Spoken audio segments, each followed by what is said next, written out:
Welcome to Cats and Rats Podcast, covering your Florida Panthers.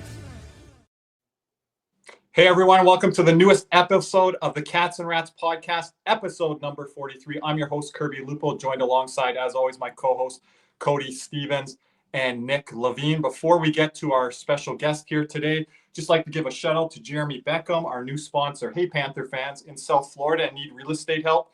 Check out Jeremy Beckham with Next Home Treasure Coast. It's a boutique service with a personal touch. Jeremy and his team put humans over houses, working hard for you, whether you're buying or selling. Ready to move? Hit up BeckSellsFLA.com. Again, that's BeckSellsFLA.com or call 772-475-5371 now. You'll be glad you did. How's it going today, gentlemen? It's going great. Very well. How about you, Kirby? Not too bad. This is going to be a heavy, current day of. This may be a long episode. I'm not gonna lie, because what's been going on with the Panthers world right now? Not much, We've been smooth sailing as always, right? I mean, we're back to win one, lose one now, but at least we have a pretty good reason for it right now. It's not lose four, right? So yeah, we haven't done that yet. Yeah. Keep that the same. But our special guest today, you may recognize the voice. He's the voice of our intro. You may have seen him sing some national anthems here and there. He has an undefeated playoff record too, Panthers. Remember that. And we have the honor and the privilege to bring on the best anthem singer in the game, Mr. Jon Acosta. How we doing, Johnny? What's going on, guys? Good to be with you guys. And man, it's going great. It's going as good as it can be. We're flying high here. Yeah. Vibes are always high. But we have Jon on this episode, because the first topic we got is the goalie talk here, because the Panthers have acquired a new goalie since the last time. The newest goalie of the Panthers, Vitek Vanecek, has played a couple games for us now, and kind of giving him a grade on these first 3 games. I don't know about you guys, but I'm at probably a B minus right now. I might even be higher. I don't blame him a lot for those goals in Washington.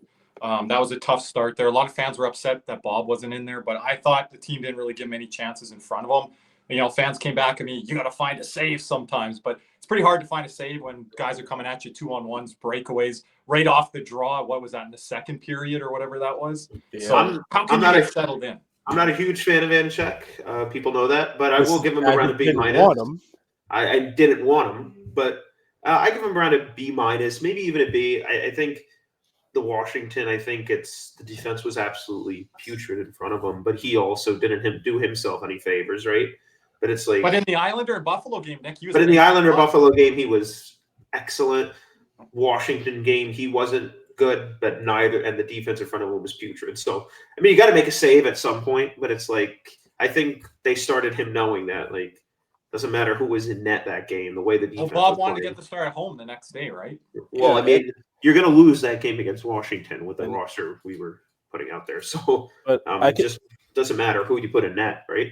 I could make the argument that Bob gave the weakest goal of the weekend, which was that Malkin goal on the power play. Yeah. We gave up 9 goals on the weekend. But 6 of them were in one game, man. Well, still doesn't sound great. That's about what my goal against is on a per every 2 games or so. Yeah, with Jon, though, we want to kind of get we haven't broken down Vanecek's game. We've talked about Nico Sturm, obviously Brad Marchand, last podcast episode. Thank you for everyone liking and subscribing as well over on our YouTube channel side. But Jon, I'd like you to get into Vitek Vanecek. Me and Nick talked off the air upon the trade and said, I think this goalie's going to be pretty good along the ice level. But if teams try to lift the puck, elevate the puck, and I know you're going to talk about positioning and different things of that manner. But what is your initial thoughts on Vanecek? Have you looked at any film? What do you kind of see in his gameplay and things like that? Yeah, well, funny enough, I remember when they originally announced the trade, I was a little skeptical at first. But then I had to go and watch and remember play was during the Capitals Panthers series. I think that was in 2021. And I remember there was a point in that series where I kind of wanted them to go back to or go to Samsonov, because I figured that Vanecek was just for whatever reason, like the games that they did beat him, it wasn't as like surefire. Oh yeah, there's an advantage here, because I felt like of the two goalies back then in that series, Vanecek was the stronger one, and he was the more, I would say, technically sound. Uh, as far as his skating ability goes. Like you could even see the Vanecek and Stolar's comparison of how Stolar's was not the skating type. He was more just a big body that he had decent positioning, that he could fill up the net just because of how big he was. But really, the closest thing to Bobrovsky that we've seen, as far as play style, as far as overall build, is Vanecek. I think the one thing that is different is their psychological makeup might be different. But I mean, as far as everything else goes, I remember back then in that series, I was kind of hoping for the Capitals to go to Samsonov, because I just did not feel good against Vanecek. And then obviously later on, after he gets traded or moved on to New Jersey, and then after he goes to San Jose, the thing about goaltending is it isn't just about who's in between the pipes. It's about who's in front of you. And the New Jersey defense core, not exactly the greatest, and we all know that the San Jose defense core, that's a rebuilding team. It would have taken an effort the likes of which we haven't seen really since Roberto Luongo's, I think was it the 03 season, where he had an incredible goals against and save percentage considering the team he had in front of him. So like all that being said, I think Vanecek is more than just a reliable backup. He's somebody that if you needed to go to him in this case, to give Bob some rest, like right now is the time to use Vanecek. And I think that they're probably going to try to play Vanecek quite often, just enough to where Bob doesn't lose his rhythm, but just enough so that when playoffs start, Bob is fresh. Because again, as much as you want to talk about Bob's athletic ability and just dedication to the game, like, Father Time is undefeated. And so, like, the more rest you can get, the better.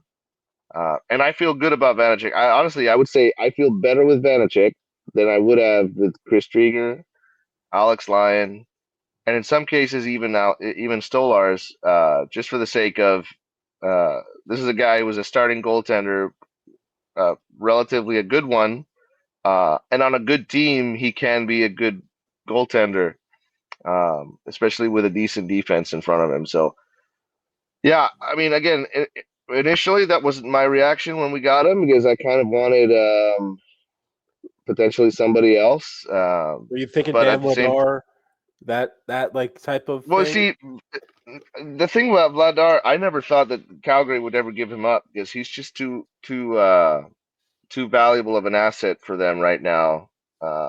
They got a guy with Dustin Wolf. They got a guy in the minors they can bring up, Cooley. Yeah, but no, I was honestly thinking something more of a veteran presence. Like I would have been okay with like a Jonathan Quick. I would have been okay with even the guy who backs up Sorokin. Was it Varlamov? Yeah. Unfortunately, Varlamov was hurt pretty much the entire year. That's yeah. But in any case, too much money. Yeah, no, Vejmelka, like you would have had to give half the farm to get him, so like that was never going to be an option, especially after the Connor Ingram news where he checked into the player assistance program. Like they weren't going to let him go. You could say that the Panthers could have found a way to bring back Devin Levi, just because he's not really playing on the NHL roster at this point. But again, like it's one of those things. Goaltending is such a weird position, because it's just like, with a quarterback in the NFL, like there's got to be so many different pieces that are working well in order for that to do well. And the thing about if the Panthers about bringing him in, I mean, I've got more than enough trust in what they've put into both scouting and film and so on. And really, like, if I really go back to it, like, I think if the Capitals keep Vanecek in net for that entire series, you knew that the Capitals might have come series, because I can remember we were about a half an inch away from that series from being down 3-1. And so, like, if we lose that game, which I think, if I'm not mistaken, Vanecek was in net in that game. Which one? Because Game 4. I think it was game 4. We were down 2-1, and then there was that one empty net chance that. No, because Vanecek was in there for game 1, game 2, and the Capitals' worst game was game 2. We won 5-1 that game. Yeah. And True. then they flipped to Samsonov for the rest of the series because they played better the rest of the series. Like here's the thing, Washington was the better team that series. I'm not afraid to admit that. Like, the only thing that got us by was our talent. But it went back to Samsonov, and Samsonov, they won game 3, and then they nearly won game 4, but we all know how that turned out. Reinhart late, and then Verhaeghe overtime. In game 5, we started to score again. Game 5. Remember, you're down 3-0. Came back, and then game 6, pretty much the same thing. If Forsen doesn't take a delay game penalty, that game doesn't go to overtime. Yeah, but I think just to go way back to John's point there, I think Vanecek got the start in Washington. Because he played there and former team and those type of vibes. And I also wanted to add, I think Rob Tallis is really elite goaltending coach, John, when it comes to goalies that are good along the ice. He did wonders for Stolarz, even though Stolarz is just a big guy and just kind of sits on his knees. I think Tallis worked with a lot of technique with Stolarz, where it quieted his body movement, especially with east to west and different things like that. He still swam a lot in the net, but I think he really tightened up his technical, awareness when he was a Florida Panther. And I think that's what he can kind of do with Vanecek. Again, I'm worried, guys, Nick, Cody, when the teams start to expose him high, because he plays a bit smaller than his 6'1" frame is. Yeah, but like I said, we would have, I think a team like probably Toronto would probably expose that, very skilled shooters on that team, maybe like a Tampa. But then again, there could be games where those teams miss the net repeatedly because they're trying to go high. Because we saw that. But also keep in mind, like, the games that we've seen, like the true Vanecek that we've seen so far was that game against was it Buffalo? His first game with us. Yeah, and it was a shutout. But Buffalo didn't buy once all night, John. They're like everything was low. Everything. I think the Islander game is more of an accurate representation of what it is. So here's the thing: like, there were some chances in the Buffalo game. Vanecek didn't give up. It was he had a lot of good rebound control. The Islanders game was just because he was halfway on his way to a second straight shutout. And then the wheels just fell off of that game, like, just entirely. I mean, you're on the road. It's a Sunday night. So, like, there's a lot of different things that could have happened. But, I mean, the play was there. I think it was just more of a defensive breakdown than it was anything else. And then the same could be said about the Capitals. I mean, the Capitals game was like that's one of those games you pretty much, that game, you just throw it out. Just, there's nothing there that, getting anything out of. And I think even, Oh, we're losing John a bit, guys. But at the same time, I think what they're. Say again? We're losing a bit. All right, you guys got me there now? Yeah, we're good. Yeah, I know that. Honestly, like, the reason they decided to leave Vanecek out there, even though that, there were 6 goals against, is a part of which they trust the guy. They're trying to, help build his company. Mind you, he's coming from a team where he would get shelled on a pretty often consistency. Yeah, and so, and it's also, it tells you what they're looking like. It seems to me that it's a trust thing. They do trust him, and then also they're really trying to give Bob the rest that he needs. And mind you, like, the game, they were playing a back-to-back, and they find a way to win that game against the Penguins. So, like, and like you said, like, there was a lot of goals that, like, was it 9 goals throughout the weekend, and probably the softest goal was the one that I think that wishes he could have back, or Bob would have I did want to add to was the Malkin one. I don't know if you saw. Do you remember the first goal against Washington? Yeah, it was. Like he I mean, there were 6 of them. He dove at the puck like on the breakaway. It's like okay. So terrible. it looked this terrible. is what I wanted. But here's the thing, though. That just tells you that Washington knew what his weakness was, because, and in a sense, Bob has had a similar weakness with breakaways and guys going 5-hole on him. The thing about breakaways is you really only have a couple options. You can either A, try to read the play and try to poke check before any deking can happen.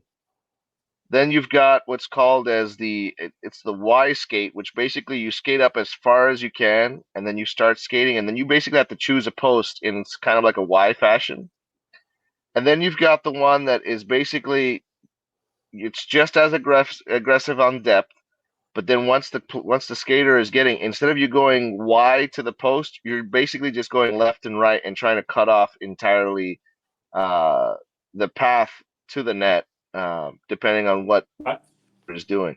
I think Bob has cleaned up his breakaways, and when he does get beat, it's the one move that you mentioned is when he goes for the poke check and usually gets beat through the arm or a little bit higher. Yeah, but that's him move towards the puck. But I would say he's got a lot better on breakaways. One of the things I wanted to say about Borowski, for a guy that's like really athletic, the technical side along the ice, along the ice, like stretches in terms of like just he doesn't get beat under as much. Like just fundamentals, he's very strong. He's not just like an athletic goaltender. He's very sound in his net. And that could be credit to Rob Tallis of cleaning some of that. He was not like that in Columbus. I don't think he was nearly.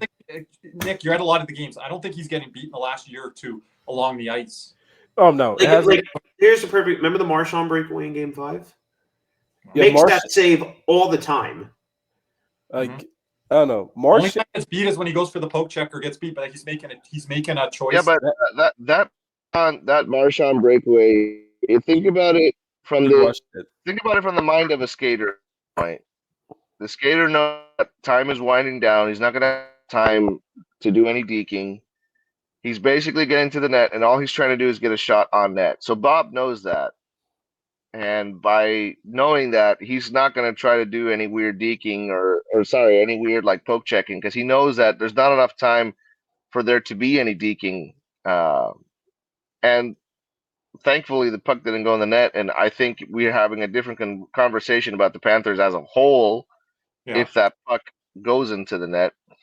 But yeah, I mean, for what it's worth, I mean, I really feel like the Capitals just knew what the weaknesses there were.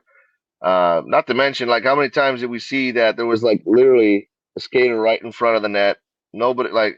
But you got the defense is giving pucks away and everything. Like, I'm not looking at what the goalie needs to do when the defense is playing that type of game in front. And you're playing against a top team in the league. And I know we have injuries and we don't have Kulikov or Ekblad in the line. But that would be an acceptable game if we were. No, I gotta say that one of the more surprising goals that the Panthers have given up most of the year, and mind you, like, I've definitely not been watching as much as I've been previous years, but from the games that I've watched, the goal that they scored off of the face-off of the second period, at the beginning of the second period, like that was crazy to me. That just right off the bat, breakaway. No, and it just there was no stopping it. Like I don't know how that happens. Nick, I could tell you how it happened. Nick, hold on, Nick. Are they seeing something on film with Gustav Forsling, and that's so? What happens is Wilson was starting to go down the wall. Forsling is in his defensive position, skates like quick right over to the wall. Wilson cuts to the middle, and Jones, the gap, is in there. Forsling goes to this wall. Wilson cuts to the middle, stretch pass through the middle of the ice. The defense, there's no catching him. That could be something. Wilson can skate, right? And it's like that's a design play, right? So it's like they win the draw, up the wall, draw the defenseman to the wall, cut to the middle, split the gap, in on net. Cody, you're a defensive guy. They're starting to see those bank pass plays, those stretch plays. It's called we're getting caught cheating. Within the system. I would say so. They were getting Forsling was anticipating the dump-in, because every time when you win a face-off, a lot of the times you're just going to dump it in and chase it. But Forsling tried to cut it off, and he cheated. He got burned. Like, I don't think it's a film thing. I think think it's a film thing. They're catching them on those bank passes. Yeah. Well, maybe Forsling doesn't feel comfortable with his ability to get back without cheating. I don't know. I don't think that's it. That doesn't. No. I think it's bad read. No, it's just. And the system, like Cody said. No, it's just because here's the thing. I know how it usually happens because he's done it so many times and it hasn't happened to him yet. But teams are starting to catch on to. I said before Four Nations and after Four Nations, and they're starting to get behind RD now, and a lot of it's with Forsling there. And he's got a new partner that's tried to cheat, try to go to the wall. Yeah. Maybe prevent the puck from getting chipped in deep, or prevent Wilson from getting it on the forecheck. Jones is going to go back. But when you're so far off the wall, Nick, and you're so far up center ice and neutrals, all that can happen there is he can get a holding penalty or he's got a hook or something. Well, I'm just going to say this. If they know Forsling has a tendency to do that, which he does, you just said he does, Cody, that's a design play. You win the draw right off the faceoff. Wilson goes straight up, then cuts to the middle. That's not an instinct thing. It didn't look like. Because most of the time the defense is just going to hit the red line and get it in deep. Defenseman's going to get the puck in deep. Yeah, he's not going to. But it's something that could easily be fixed. Just stay in the lane. Just stay right there. Yes, I don't like it's here's the thing. Like Forsling, I don't know why he does it. Whatever. Like you said, he got caught cheating. Should trust his skating ability enough. Jones back there, a guy that can handle contact, especially on the forecheck. But that's where. When you're a great skater like Forsling is, he starts to get in his mind, well, I can always get back. He doesn't get back last year. Cody. But that's when you start seeing guys get gassed. Yeah, and the minutes. That's when it starts. Because if he has to keep sprinting every shift, he's going to get gassed pretty quickly. And he's going to be like, I can't get there. When Gustav Forsling's at his best, everything's in front of him. Everything. Because he has one of the best sticks in the game. Let's not get that twisted. But when everything's in front of him, Gustav Forsling is nearly impossible to beat. But remember, they had that top 10 video, guys, of Forsling. But they've been getting behind him a lot. He plays Nick when he was out of position, and it's why are you doing a top 10? How many times has he been? I'm not trying to dunk on Forsling here, but how many times has he gotten beat with a guy behind him with a stretch pass or a bank pass? A lot, and since Four Nations, it's become a lot more. And you can't have that when you have a new guy in your system, as Seth Jones is.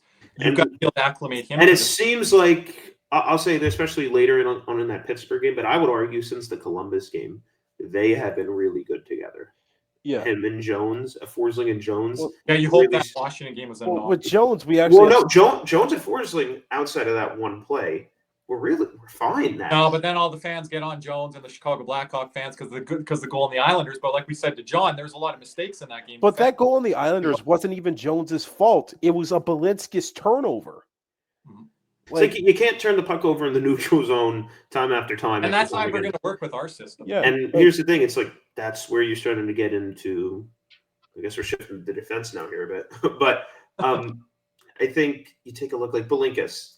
He did that against the Islanders, against Pittsburgh. He sees a guy coming. He sees Letang coming. Gets, I don't know what it was. Doesn't get the puck in deep. In fact, not only does he not get the puck in deep, he turns it over. It's right back the other way. Brian Rust makes a great play. And, you can't keep doing that. I think Reinhardt said in the intermission, you can't turn the puck over 12 times in the neutral. That was the worst, play, in, probably a month.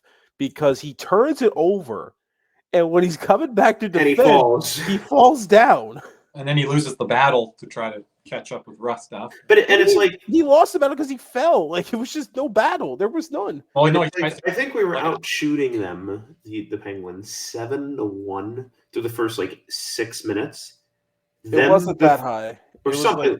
No. 4-1. No, I'm talking about in the second period. Yeah.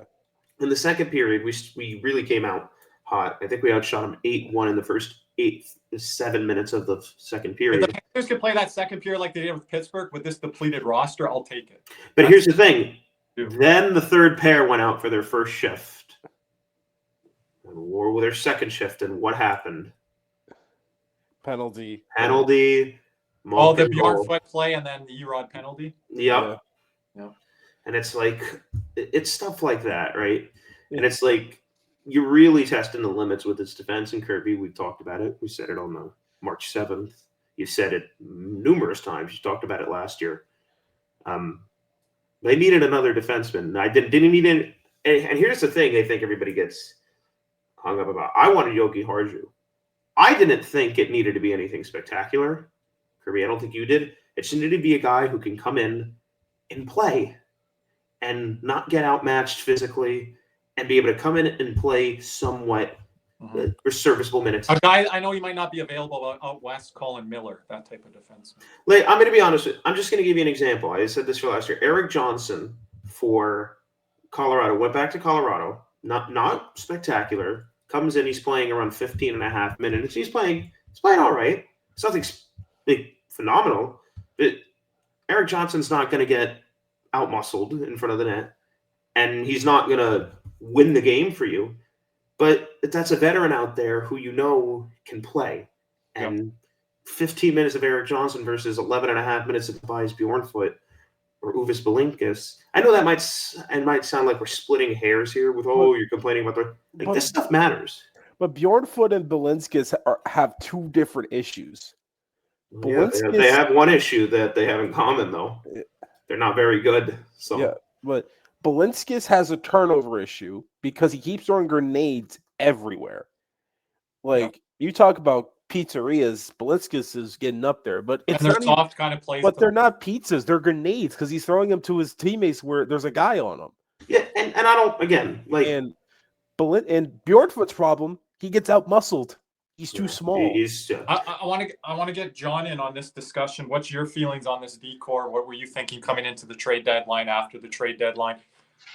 Yeah, well, I mean, I gotta say, I definitely thought we needed a right shot D, and thankfully we got it. I did not think that we would end up getting Seth Jones of all people, but I mean, I think that once the playoffs start and we get Ekblad back, I mean, we're going to be able to see what this decor could. I mean, we did see a couple games of it with Ekblad and Seth Jones, and it really looked great.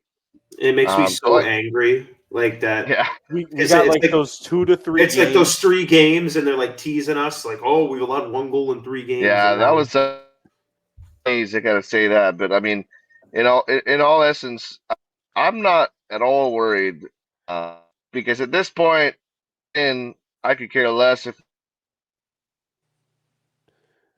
We're losing John there. Yep. Not doing. We're losing you there, John. Yeah, John, we're losing. You got me now? Yeah, we got you. All right. Sorry about that. No, but what I was basically saying is, at this point, like, I feel comfortable enough to where let's just get to the end of the playoffs healthy, and let's get to the point where we clean up some of the bad mistakes.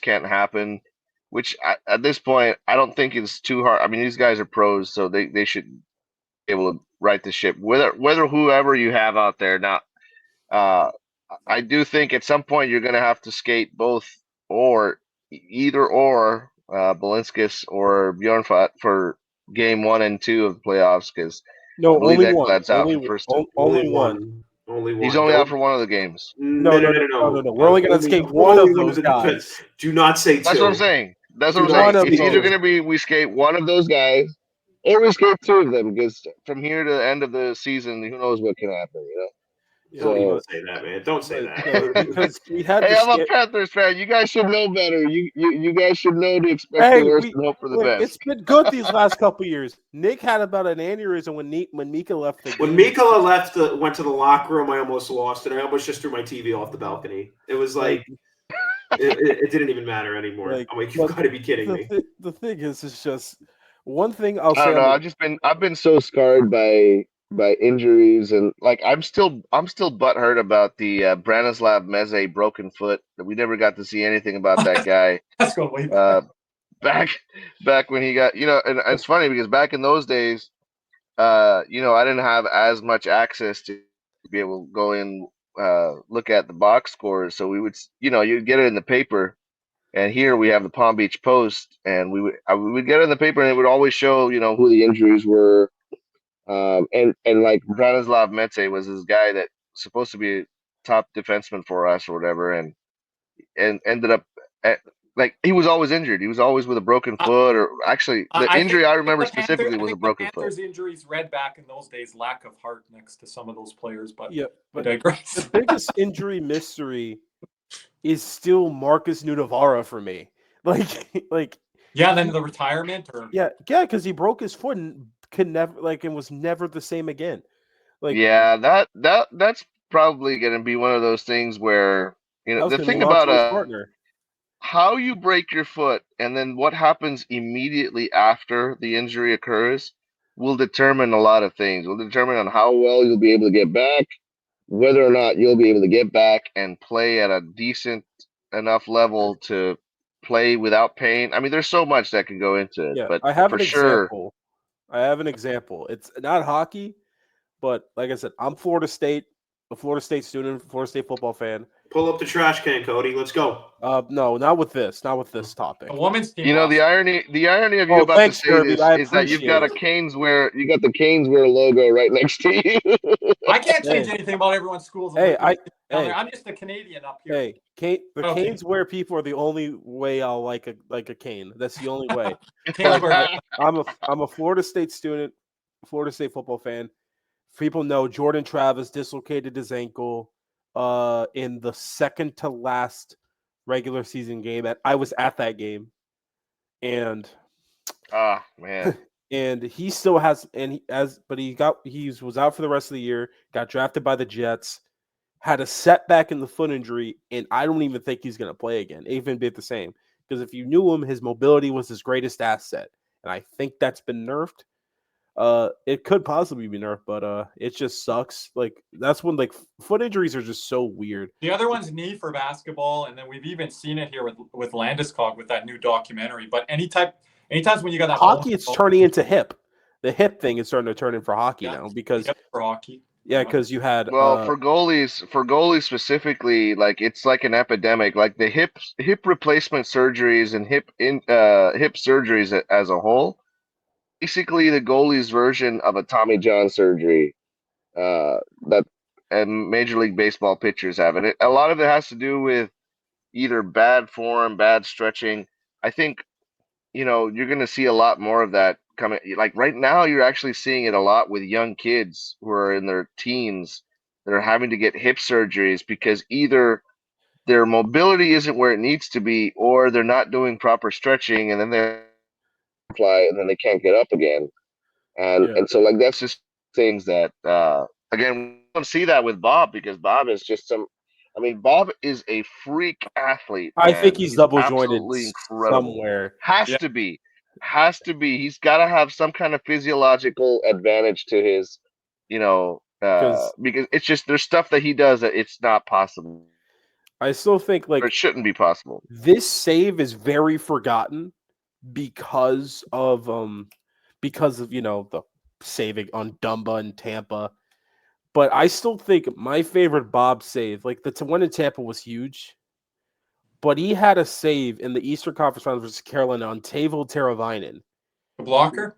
Yeah. And behind the net, he was looking the other way, and it came out the other. And he stretched out somehow and got the blocker on it. Like I don't think I've ever – that one? I was at that game. I recall it. I'm just, oh my gosh. And there's another save that's also very forgotten because we lost that series and we wasted it. Game 2 Tampa, late game, Andre Palat, he gets one-timer glove. Like it was ridiculous. But like as the Panthers said, I think they in our a couple days ago or a week ago, Sergei Bobrovsky's the future of the Panthers goaltending, they said.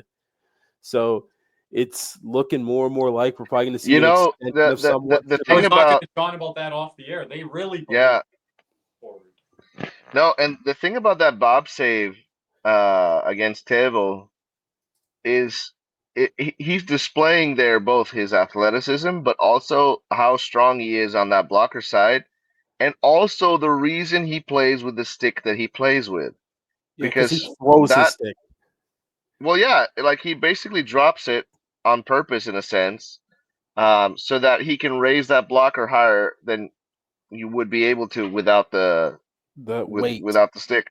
Yeah, no, it's It's funny because like even my goal stick, my primary goal stick, I actually decided to shave off, the top end of it and try to fashion it similar to how Bob has it.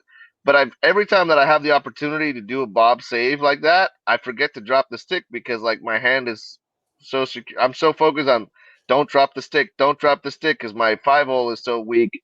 So then, when I get an opportunity, I usually don't end up dropping the stick, and I'm still now. Mind you, it's not as heavy, but no, Bob has incredible ability. Yeah, he's very particular with his stick. Like his shaft is like one of the most unique ones I've seen from goalies. Interestingly enough, too, he actually changed to a Bauer stick. He had been using CCM for a while, and now he's down. Now he's using Bauer, and actually got his new set of pads too. Yeah, I noticed that they're like they're navy blue now. They aren't like the red ones he used to have. But yeah, my favorite set of his with us was when he was that during that Vegas series. That set will just go in the history books as one of my favorites. The equipment goalie nerd stuff's coming out, and Jon here. And Jon's part of our goalie group. So if you guys aren't part of it, give me a shout out over on the Twitter platform. We share a lot of equipment stuff. Yeah, I mean, as a defenseman, I'm very particular with my stick, but with the length. I play with the longest stick as I can. Because, like I said, I'm defensive. I need everything in front of me. You're a defensive defenseman, yeah. Yeah, like longer stick. I don't like too much flex on it though, because I felt like my experience with those, they'd always break. Like I had a game where I blocked like 5 shots and I broke 2 sticks. Like, and one of them, the blade came right off, and I was just like, "Are you kidding me?" It legit just looked like visually impaired people like this, like just like the walker stick. That's what it looked like after. Like it was just blade clean off, and I'm like, why?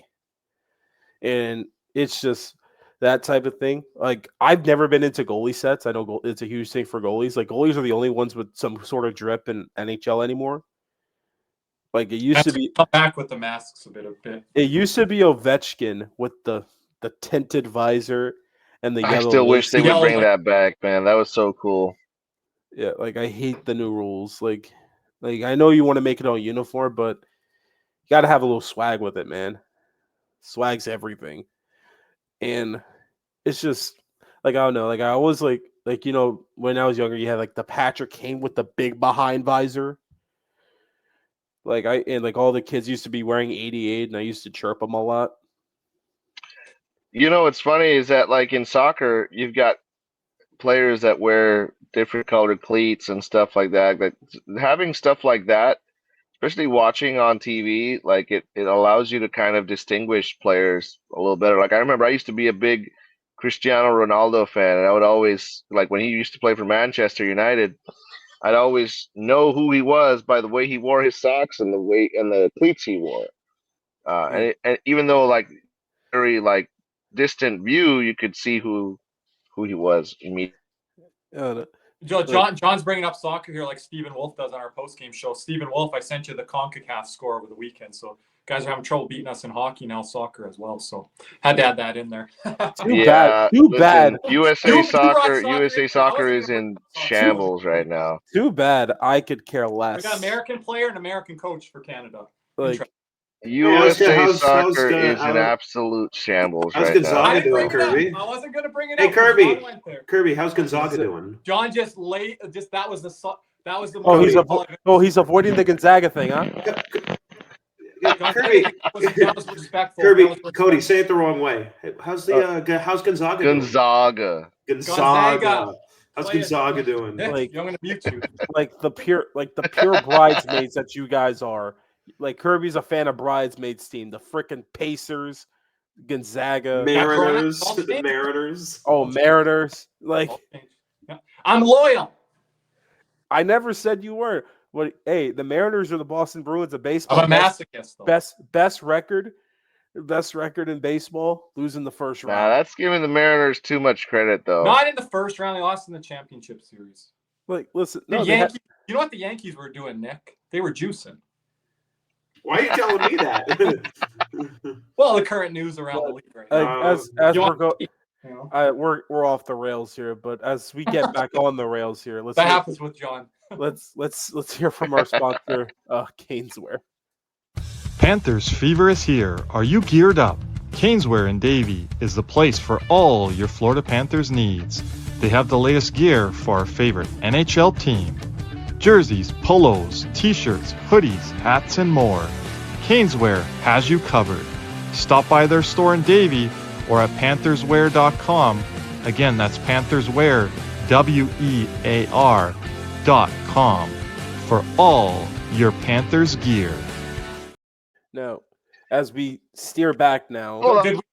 Kirby, I haven't heard that ad read like that. You got a future in ad reads, I gotta say.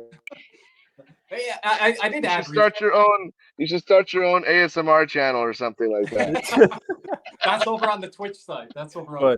But Cody, did we want Cody? Let's get back on the rails here. Did we come to a consensus with this defense? Because I think me and Nick are kind of in the same realm of like, okay, it's not overly concerning moving forward, but there is some concern there. There is concern, but at least we figured out it's very personnel based. My concern isn't with how we're playing; it's who we're playing. That's the bottom line. Like Zito, I would like some defense splashes this offseason, please.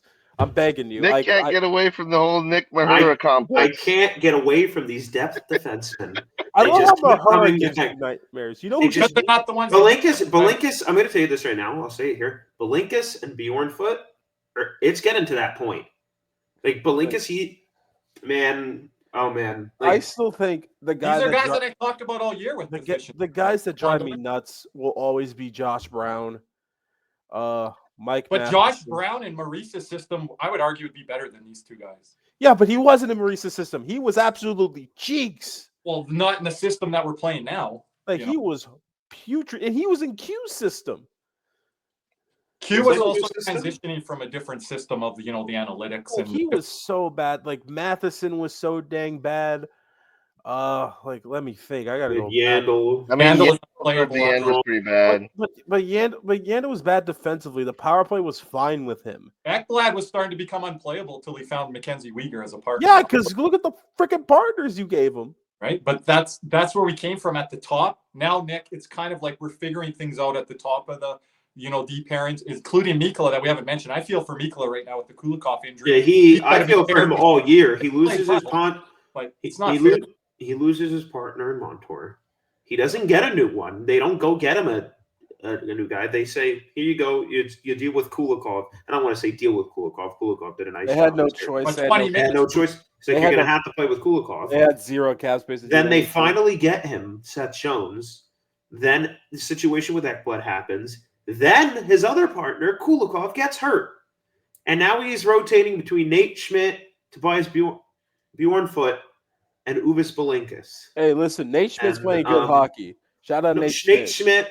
Shout out to him because, dude, he's playing 18, 19 minutes. And I know people are going to be like, whatever. Just having that and not seeing any big mistakes from him with those minutes, I can't tell you how happy it makes me. I'm just going to say this. Does that turn into a mini Mark Stahl where everyone wants to shit on Schmidt? He's the older defenseman, veteran defenseman, but he's holding up better than some of these other guys. Schmidt, Kulikov is going to be a really good bottom pair when we're fully healthy. They already were. They were really good the 3 games we saw of them. Then we don't get to see them anymore. And thankfully, this offseason, we don't have to do this. But I always have to remind people, guess how many free agents the Panthers signed that had over $1 million in AAV? The biggest contract was freaking Noshek or Schmidt, like at $900K. Kirby's guy, Noshek, Adam Boakfist, the former Panther. He's not here no more, Nick. Poor boy. We got $850 for 2 years. Thankfully, we signed him for 2 years because, like Cody says, we can sign those defensemen for cheap deals because you can just get rid of them or whatever. Yeah, but I told Cody, let's start waving guys. Let's get rid of guys. And Cody's like, we can. I'm like, I'm done. We're doing it now. It was November, I think. Middle of November, end of November. They waited an extra month, I think. There. No, they waited a month into the season. We're month into the season. Like, I'm done with this defense. He was done with Boquist because he was getting scratched. And listen, I wanted Alexander Carrier and Dante Fabro. You want every defenseman available. I have to remind Buy low. Buy low with Every that. time I have to remind it, because thankfully we played Pittsburgh. Carey was a realistic one for Nick. Yeah, he was a realistic one. What was the guy from Philadelphia that Nick wanted to? I can't Nick remember. Sealer. Oh, Nick Nick Sealer. Sealer. We could use him right now. We could use him right now. Not for Nick $4 would have million first per. pairing right now. Not for Maybe. $4 million per. Maybe I have to remind everyone: don't listen to Nick's defensive gets because the 23 off. No. I had an L on the one he's about to say. Let me get my point. Let me get my point across. In the 23 offseason, he named every damn defenseman available, and he picked all the bad ones. You took Scott Mayfield from me, and by the way, horrible. he's going to get bought out too. And by the way, I went back and listened to that. You wanted Daniel Sprong. That was at the top of your list. You said That's Velo's guy. Buy low? Hell yeah, I wanted Sprong. I still do. You know what? You said Mayfield and Sprong. I don't want to hear about any of mine. John, you don't want me to do you dirty, but can I include the forward name that you wanted? Cody's going to lose. Sure. No, go right ahead. Mr. Toronto Maple Leaf that's down in the minor leagues. Oh, was that Reeves? Yes, you were big on him. That's right. And I kind of was siding with you a little bit. Well, I just thought we needed that grit, you know? A one-year deal, I said. I just want to point out, I'll say this now on the podcast because Kirby wants to bring back Eric Goodbranson at $2-3 million per next summer. If you guys don't want to do it at the deadline, next summer. I don't want to do it at all. Like it's not. It's got to be at the trade deadline next year or next summer. No, it'll work great. Listen, if you can't pay Nate Schmidt next year, you might get Goodbranson, and you might get him for cheaper than $2-3 million. We're not going to be penny pitching. We're gonna have money. Okay, we're not gonna pay the bottom. Like we have 6-7 defensemen. We have we're gonna 19, play him as a 6 or a 7. We have $19 million this offseason, and we gotta get and all we have to do is get a real top 4 defenseman and a 3C. Because I don't think Bennett or Ekblad are coming back. I really don't. Because it doesn't. You know how hard it's been for us to get a defenseman. We just finally got one. It's been like 3-4 years, Cody. You know that guy in Seattle. What's his name? Oh, we had that guy. Well, yeah, he's pretty good. I think he'd be a nice fit. I think he'd be a good fit. Hey, what's his name? Ekblad in goals. Career goals. What's his name? Money. There we go, John. But I don't think Montour ever budged off of $7 million. That was probably the reason why he was gone. As long as he's been doing good things. He did great things for the Panthers, and then on the way out, he took Mahura with him. So he's been doing great said things. on Instagram or something, he was looking for money. He was so greedy. I'm like, get out. He wasn't greedy. He just had a kid that just brought a whole new perspective, and that's was he supposed to take 5.3 or 5? And that's when I was. You know what's crazy? If Zito found a way to make last year, we probably would have kept Tour this year. Yeah, but the problem was, I'm going to be honest with you. He tried to get Hannafin. Remember that? Yeah, he tried things. So I think he tried to get Hannafin, left-handed, trade Ekblad, and then if he wasn't able to re-sign Montour, then you have Hannafin Forsling. But I don't know what that doesn't make any sense. No, they would get that's two left-handed shots. Remember, the Hannafin news came out before we re-signed Forsling. Well, so yes. always played into that. You keep saying the right shot. No, I mean, Paul Maurice, he says he likes Kulikov on his offside. And he's played. We played with defensemen on their offsides. Yeah, but not on the freaking top pair, man. Well, you put Mikkola on a second. I don't know. Anyway, I think that's what would happen. You could have kept Montour. Aren't we playing guys? You guys haven't thought of this a lot, but aren't we playing a right-handed D always on our PP1? We are. Yeah. I think. Yeah, because we have because everyone. So was the plan to keep Ekblad and let Forsling and Montour walk with Hannafin? I don't know. I don't know, but might be something. Hey, you know what? One thing I gotta say about the PP right now is the fact that I really like Barkey's aggressiveness. Like, I feel like for whatever reason, the Seth Jones Sasha Barkov connection on the power play, man, that's just like spontaneous combustion waiting to happen at any. I feel it's Jones and Mackey, John. Yeah, Jones and Mackey got chemistry. They pass it back and forth to each other like 20 times. Yeah, but I don't think I've seen Barkey take so many shots. Yeah, well, now he has to. On that umbrella there, John. Well, now he has to because if Bennett shoots, it's going high, wide, hitting little Timmy in row 13. Like Bennett, like Bennett shoots. Oh, don't do that to little Timmy now. Like, no, Bennett shoots like wild. Like he could snipe it. He used to snipe it pretty good in the President's Trophy year. Hasn't done it much since. But Cody, I agree with you, Bennett. I love some of the stuff he's doing 5-on-5. But he hits it. He shoots that thing. No, but hold on. I want the puck on the side of Mackey. It's the stick, Jones, man. He's got to get a different stick. Play off of Bennett a bit. Keep it over on that Mackey and Seth Jones wings. But Mackey, when it goes to Mackey's side, Mackey's his vision has really gotten better as the year progresses. Decision making. Yeah, like he's had probably like 1 or 2 turnovers, but that's probably like the rookie side, him still kind of learning and stuff like that. Yeah. And it's like I said, and this is why I wish we had more first round picks, because Zito's had 2, and so far they've been hits. Lundell, Samoskevich,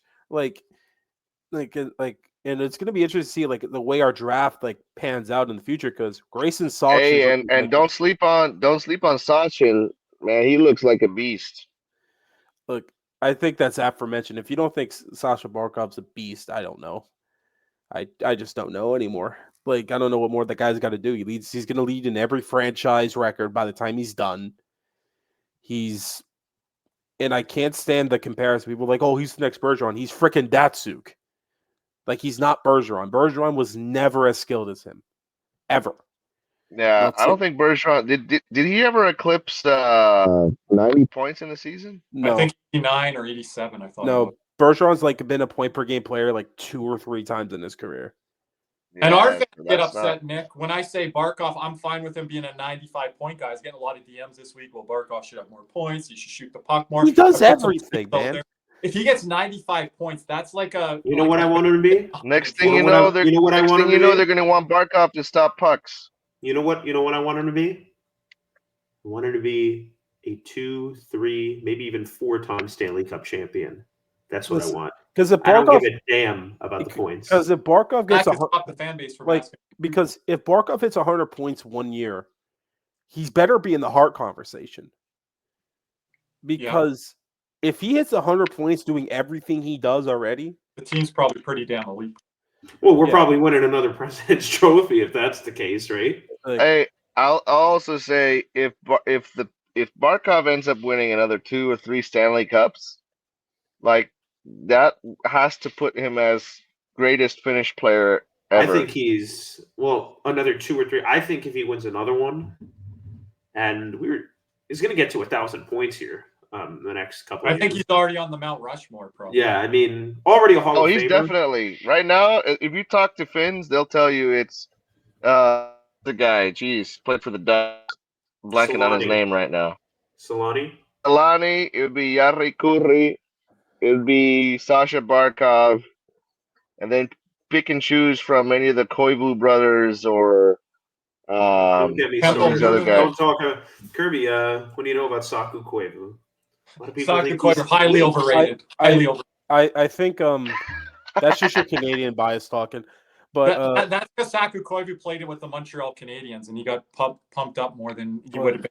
But I think a name that's going to be up there soon for Finnish is probably going to be Rantanen pretty soon. Yeah, there's current guys nowadays. I think that would be in the list. Yeah.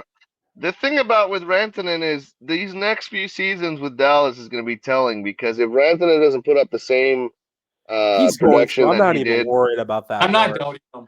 I'm not worried about that part. I don't think he's a McKinnon.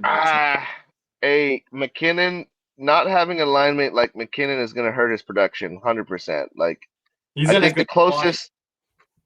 closest production he would have gotten would have been playing alongside Sasha Barkov outside of McKinnon. I mean, outside of playing with like Crosby or something like that. But even then, Crosby's out way out of his prime at this point. But although Crosby's still Crosby. Not really, because he's still scoring pretty high pace. Yeah, even though he's like, Crosby, what is he, 37 or something? Yeah, Crosby's still Crosby. It's just he can't carry the team anymore. Like, but Crosby, yeah, I will always like I don't care like how much in a 5 time he gets. I will always say that Sidney Crosby. It could happen, but getting back on the rails, that was a fun little tangent we just went on. Like, but we got to talk. We're gonna talk about what we're thinking for the Panther schedule upcoming here, because here is the schedule upcoming now. We got the Utah Hockey Club on Friday, and then the Habs Sunday, and then we have this is a free game at 4 night where we go Habs, Habs, Maple Leafs. Before we say anything, Cody, I know me and you said 28th. We predict Marchand comes back. Do we stand by that? I'm not sure right now. I got to see because we got to see what the practices look like this week. Like right. That's the thing. Like Kirby, what do you think?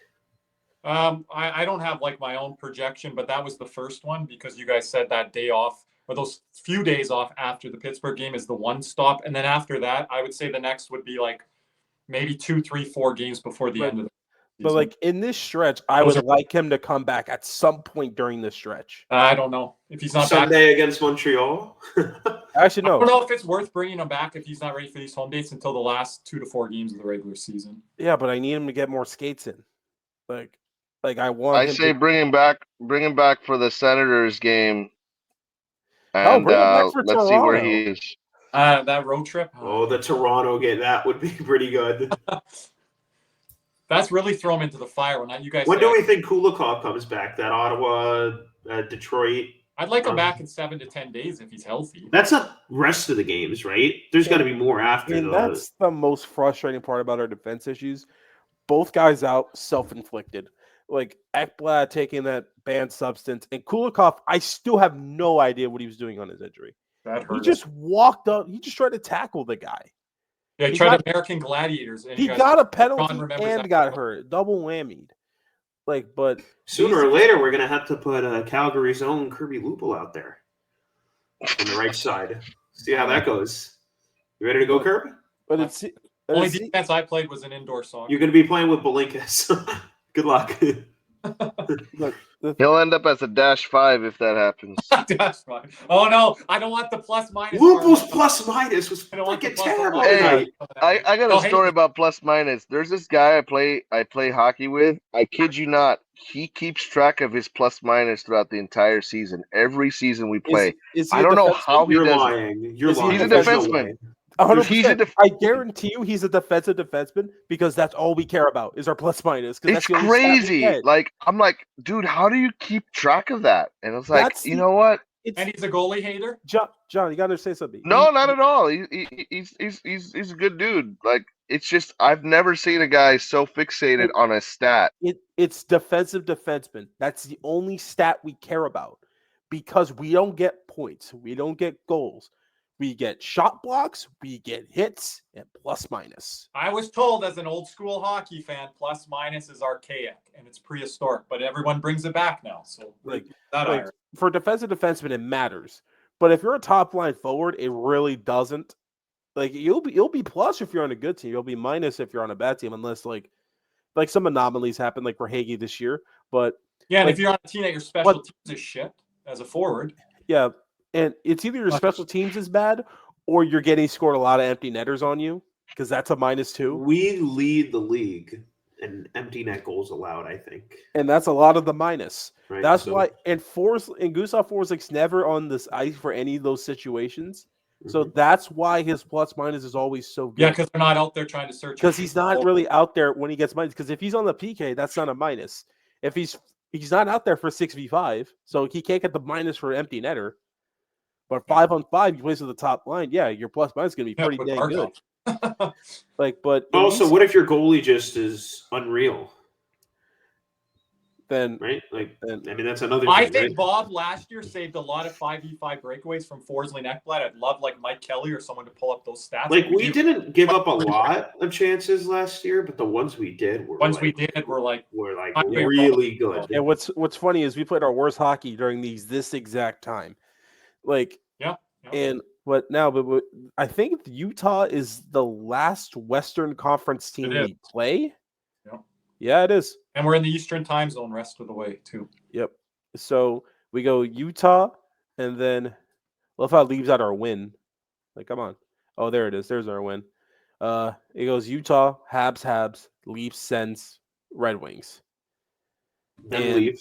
Then Leafs, Red Wings again. Sabres. Red Wings have a very important weekend. Rangers. It's a Tampa game after that. Tampa one. That's probably not. It might matter. Who knows? This Leafs game is probably right here. It's probably going to decide the division.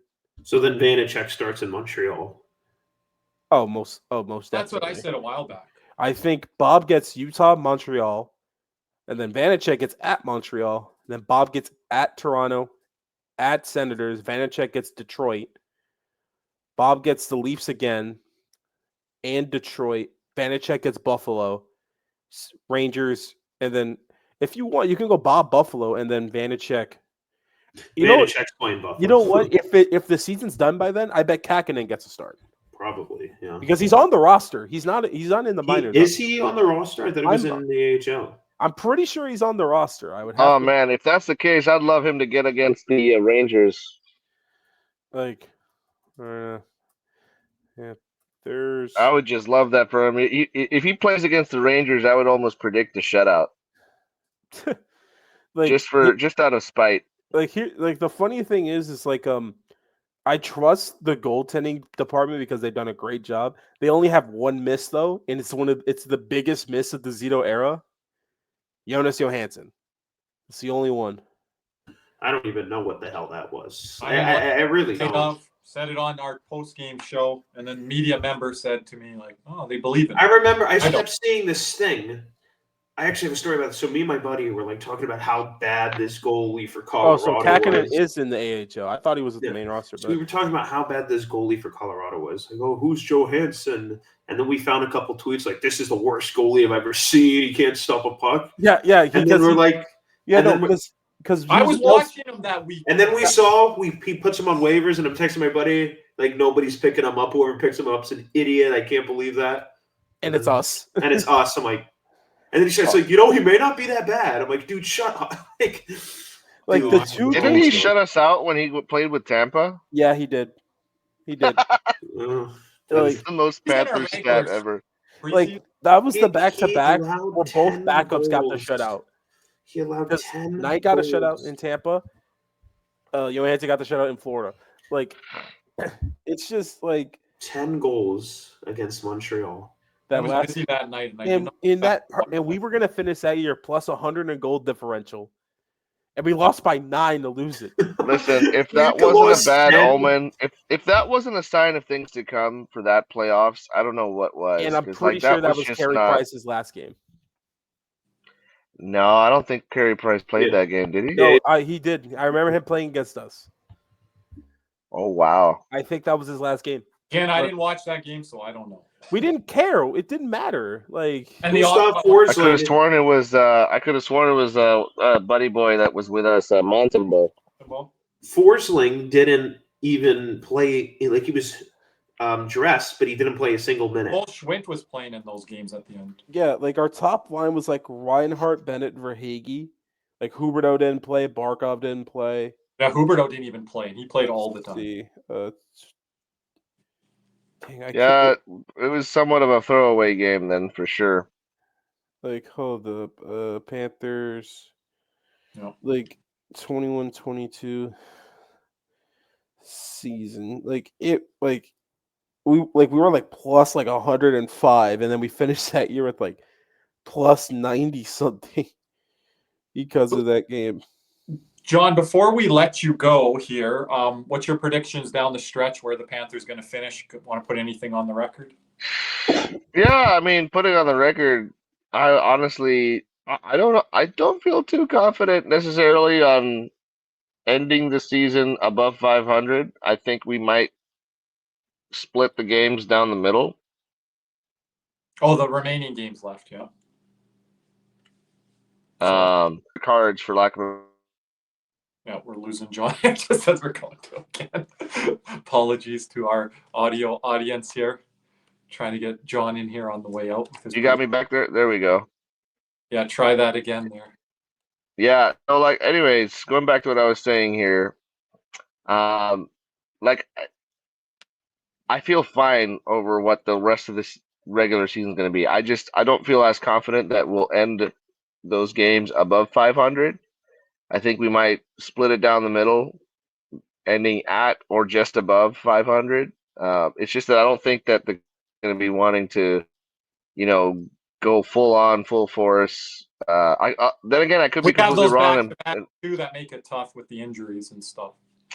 I mean, and here's the thing with those back-to-backs is you could almost guarantee it's going to be you're going to split those games. So one of the two you're going to lose. but again, it could just be that the complete opposite happens. That Maurice finds a way to, inspire the to like play hard till the end of the season, and that has its risks. My sole concern at this point is just make it, get in, get healthy, don't take stupid risks, and lock in for game one of the playoffs, whether that be against Toronto, whether that be against Tampa, or whoever ends up in one of the wild card spots that we would face. Like, I'm good with any of that. So you're saying 500, that Cody, that would put John's prediction at the 2-3 seed matchup probably then? Like, how many games do we have left? I gotta double check here. We are at double digits. So 71, so we have 11 games left. 11 left as of this. I think we go 7-4. John saying, would that get us the division? It should. If Toronto wins, if we beat Toronto, 5-6 wins. If we're able to get those 2 games versus Toronto, I think we're. Hey, good. I'm good with giving Toronto the division if I'm it not. means that they go into the playoffs. No. Hey, oh, not without if it means for them going to the. You guys are, I don't know, man. Y'all give Toronto too much credit. Ekblad? We're gonna have to play Tampa without Ekblad for 2 games. No, I don't want to do that. No, not this Tampa. Tampa's not the same Tampa. Year, sure. No, come on, guys. I thought we finally got over this whole Tampa thing. Come on, Tampa's not the same Tampa that they used to be. They're going to be better version than last year. They're better than last year. And you talk about missing Ekblad games 1 and 2, that could cost us, and especially in that series. I don't know if anyone can deny that, John. Like, later down 0-2 without Ekblad. So we better win. We better get that number 1 spot. We better hope Tampa gets number 1. And we could be stupid and play. Because what if there's one game, John, that we have bad defense, and there's one game that's a Vasi game? That's like the thing that the other thing is, like, you talk about the injuries. That Tampa series is going to be freaking brutal, brother. Yeah, no, you're right. You're right. I just hockey again. I guess you know what it is. I guess I just must be just so. I'm just so like. You're confident, which is you should be. Yeah, it's weird. It's kind of like I think about it. It's funny. We end the season against Tampa, so that would be an interesting precursor. It's going to remind me of back in the day. 2021, the last game of the season, I think we beat them. What was it, like 6-0? And there was that crazy fight at the end of the game. Yeah, it was 2 games because remember we always played like each team like twice or whatever, unless they got postponed. Yeah. But if you're talking that crazy fight at the end of the game, John, they had nothing to play for, and they were trying to hurt Barkov and Huberdeau. We had our regular guys out there. They didn't. Yeah. They had a bunch of AHL guys. Yeah. And a guy scored a hat trick in one of those 2-game series. You remember who? On our team? On our team. There's a guy that scored a hat trick in that little mini series at the end there. Alex Wenberg. Wenberg. I say Wenberg or Chari. And as we're wrapping up here, I want to play a little because I said Jonas Johansson is probably the worst goalie the Panthers have ever had. Like, I know Kirby's like very impartial to Alex Auld. Auld was part of the Luongo trade, so that hurts. Yep. But from his 1 season in Florida, could you guess his save percentage and his goals against? 791 and 6.7. Okay. That sounds like my current stats. But John, what is your guess? I would say at 900 and at 358. You are being way too generous, my man. I don't know. That guy's got. It was the early 2000s. The early 2000s. So no, not all. No, Johansson. Oh, Johansson. Oh, dude, that was 878 with like 6. I thought we were talking Alex Auld. No. So 870 sub with 6 goals against Kirby. What's your guess? 820 save percentage. And what's the goals against? No clue. 444. So here's the funniest thing. All you guys were generous.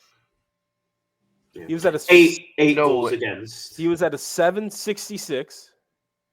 Sheesh. His goals against was 7.74. How did I underestimate that? How did I get? Well, I'm assuming that had everything to do with the Montreal game, then, right? Yes, and Well, for there those, Well, it wasn't had too to do good. with him being him. and remember, He was I not remember, good. I remember in the Columbus him. game that He we was him. lost. Yeah. Was it Columbus or We lost. Nashville? It was The Columbus. Columbus game was It was awful at it home. was I Columbus. remember that. Oh, Berube. ESPN Plus. It was awful. Berube. It's was like, awful. and for those analytics people out there, his goal saved above expected, -9. That's Oh, That's the Montreal game right there. 9, -9. That's the Montreal game right there. So if you want to think like I don't think you can ever get more worse than that. I think it's the goaltending department's biggest L. I think it's not even close. Maybe That's they didn't the consult one. the goaltending excellence department. Like, I mean, I get like not being good, but being that bad. I mean, and he's still God bless him, man. He's still you don't in the just league. make you don't just get to the NHL and end up with those types of stats. Like, there's got to be more to that story. Like, what was going on? Like, what was he? He Was he like going through a divorce or something, or like like that? Oh, no, hey, I will say, as a goalie, and it's funny because I tell my wife this all the time. Like, anytime that her and I will have like an argument or a fight prior to me having a game, I play like absolute dog water. Like, I play terrible, and then it's like there's days when we're great or whatever. And I'm telling you, like, there's a psychological aspect to your personal relationships and there is a correlation with how you play. Like, 100%.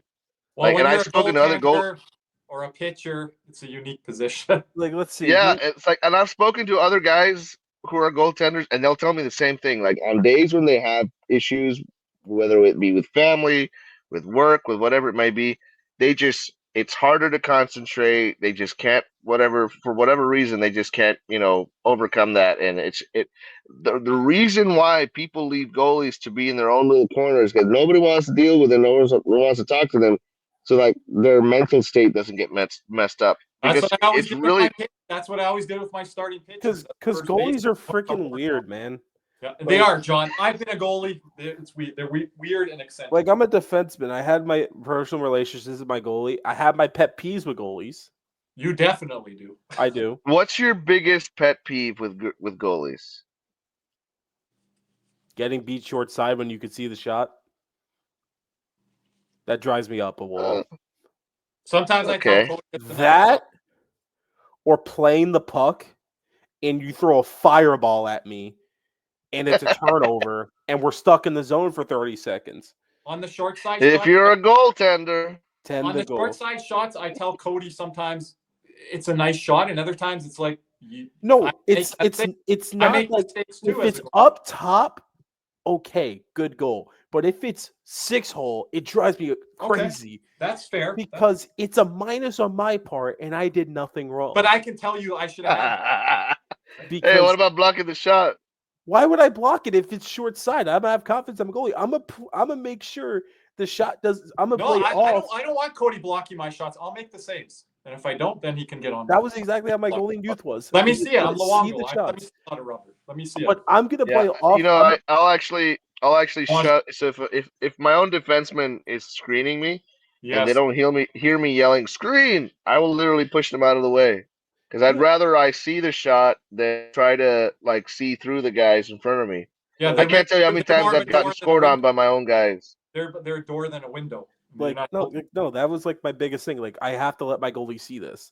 Like because I hated blocking shots because they hurt like hell. I'd rather just push the guy out the way and let the goalie make the save, the guy with the padding behind me. Because especially if it's 2-on-1 or something. I used to get hit in the ankle right above the sock, like lower leg. And I'll never forget one time because a lot of the rinks in South Florida are very echoey. And I was like 13 and I got hit. I was cussing up a storm. What rinks do you play at? Pembroke Pines. I played in the Ice Den a couple times. That was probably my favorite one. But nice. Because they had the best I haven't been to Pines yet, but I have done it. Ice Den is just a little too far. Yeah, no, we used to play up north. My favorite rink ever is probably in Toronto. But because I don't know, I thought I just played my best game there and I thought I saw the puck well because the ice was so crystal clear and it was good ice. like because if playing in South Florida, you get used to kind of bad ice, so you can fight like because I always make the joke. yeah. I can always make the joke like if you played hockey in South Florida, that's why you end up as a good stick handler because the ice was so bad. Dude, you basically play on ice soup. Like no, but I'll never forget. I was cussing up a storm that like it hurts. And the worst part is the PK play didn't stop, so I had to keep going. And I remember going to my goalie gave the save or whatever, and I screamed at him, "Effing freeze it!" And I was just, and then he froze, and I just fell right back down because it hurt so bad. Like Nick could attest, those stingers last forever. It feels like. Might as well jump in, Nick. Like he's never played the game. Well, like Nick's got hit with all these stories doesn't shit. Nick's got 100%. It's just you get over it. So that's about it. I'm exhausted here. I'm kind of running on fumes. It's been a long ass week. So man, lock in. But yeah. Well, hey, you gotta take some Saratoga water. Dude, I've been seeing that all over social media. I saw these guys doing them. Like, what the hell? Like, are they mocking somebody? And then I saw the original video. It's one of the craziest things ever. It's this guy who basically he uses Saratoga water. I mean, it's all on social media. Isn't it sparkling water? Apparently, sparkling water. I found out about it today, actually. Sparkling water is like the devil's juice. That thing is like it's absolute hell. And for those who don't know, this guy puts ice water, like sparkling water, into a bowl. He'll sometimes he'll squeeze a lemon. Don't forget the banana peel. And by the way, this is on topic for the Panthers because Luongo tweeted about this earlier. He dunks his face in the ice, and my favorite thing in the world is Kirby. Have you seen this clip? I was watching the video. After I eat a banana, I refresh my timeline, and Luongo's talking about a banana peel, and I just so I put a Paul Maurice little wave out there. So yeah, he eats a banana, and he wipes his face with the peel. And I looked at that original tweet. You know how many views on Twitter on X it's got? 702 million people have viewed that tweet. With the original 700 million. So you're telling that's got to be one of the closest to one of the all-time most viewed tweets. And he gets up early at 4 a.m. and does nothing. Bullshit. He's in the air for 4 minutes. He doesn't splash down until 7:40. He jumps at 7:36 and then he doesn't land until 7:40. You know what's the most ironic part about that is that you would think with that kind of hang time the guy would be somewhat tall, but he's actually 5'5" apparently. Yeah, because he played running back in college and they had his bio and stats or whatever. But I actually found that that's another story. But anyways, bottom line. So Nick's it's one of the craziest things in the world. Use Saratoga water, everybody. Yeah. So Nick locks in on our lock in, guys. Lock in. Nick locks in on the social media buzz, but not on his personal hockey stories. We'll say correct. Nice try though. Kirby, there's a bunch of memes you don't know about. It's not so saw that today, but once again, Jon. Let us know where everyone can follow you. Everyone can follow you because we just went off the damn rails. I'm that guy who gets off the rail. Those are the best. Yeah, what an episode indeed. Yeah, you can find me anywhere. Jon Acosta Music. I'll either on the ice or at church or anywhere else in between. I'm kind of doing a little bit of everything nowadays. So I haven't been at the rink as much to sing, but we'll see if there's a chance that might happen or not. A lot of things I tell you, life with kids is just an animal, man. I'm actually right now. I'm sick as a dog, as you can probably hear, and but I told the guys, it's like, hey, if I can play goalie with the flu, which I've done in the past, it's like I can get through this, so we'll be all right. So, but yeah, appreciate you guys and excited to see where you guys have come and how far you guys have come. I mean, seeing this on StreamYard and the video version is getting all four of us on, really cool. Far away from the Zoom days, eh? Indeed. John, appreciate you as always. Best anthem singer in the game once again. And appreciate that. And as thank you, listener, once again for joining. Shout out to our sponsors at Jeremy Beckham and CanesWear. Wearing a shirt that I got from CanesWear, ordered a jersey from them. Look at part of that sale. I hope you guys contest giveaway here coming up soon. Oh, perfect. That's a good plug. But anyway, everyone, thank you for listening once again. And as always, let's go Cats.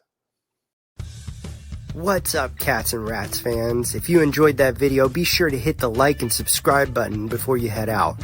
If you're listening to us on Apple and Spotify, make sure you leave us a 5-star review. And just like always, let's go Cats.